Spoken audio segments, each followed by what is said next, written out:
you want to have the floor level. So whatever you're putting your hives on, whatever kind of stand you're putting your hives on, you want to make sure that it's level. If the stand itself is not level, put a shim under a corner or two corners or whatever it takes. You want to get the floor basically level.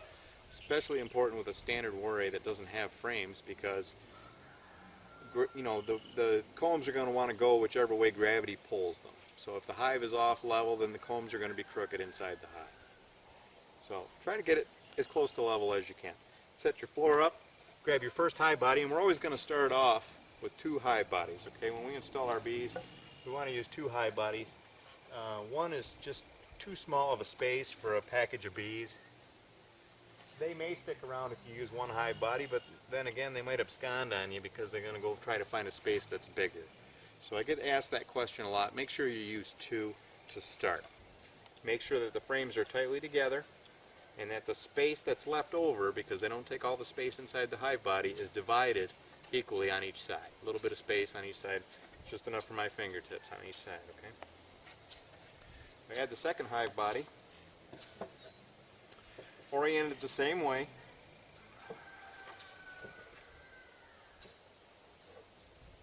And just square up the corners there. There we go. And there it is. Now, before we put the quilt on, you'll find in your hive, when you receive it, a rolled up mosquito net. But the reason that we use it is to keep the bees from propolizing the canvas of the quilt to the top hive body, which means if you were to take the quilt and just set it directly on here and come back in a couple of weeks or even a couple of days, you might have a heck of a time getting that quilt off there without damaging it, because the bees would stick it right down to the hive body with propolis. They stick everything together with propolis. So the mosquito netting works as a barrier between the quilt and the upper hive body. You could trim these if you'd like. We cut them 14 by 14, and the hive's actually a little smaller than that. You don't have to trim them. If you want to, you can. We just make sure that you get enough material to sufficiently cover. Here's the quilt.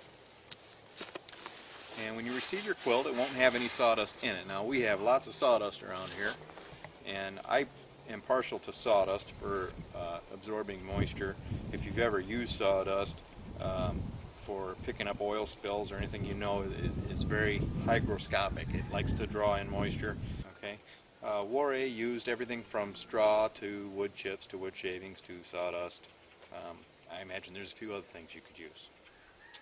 Well, once you've decided whatever you're going to use, don't fill the quilt all the way. Fill it about 2/3 of the way up.